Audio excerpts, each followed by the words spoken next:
Hello everyone, welcome back into this channel, and today I would like to show you the tutorial how to save your favorite Instagram content on your Instagram account. So first thing you have to do here is just go open the Instagram application.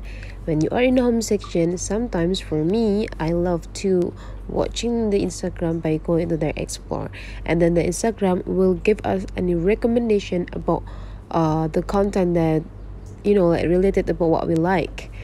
Okay, so you just need to choosing which content that you like. Okay, for example, this one, I love this content. So how to save it into our Instagram account? You just need to simply click this ribbon button.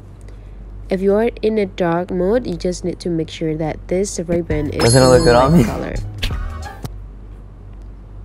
If you are in a light mode, probably this ribbon will be in a black color when you already save it. And how to check if this content is already saved? You just need to go into your profile, and in this profile just type or click this 3 straight lines, and after that just go into the saved. And now you can go into the all post. In the all post, you already saved the content that you already marked it before. So that's the way how to save a favorite content on Instagram account. If you find that this tutorial is useful for you, don't forget to subscribe into this channel.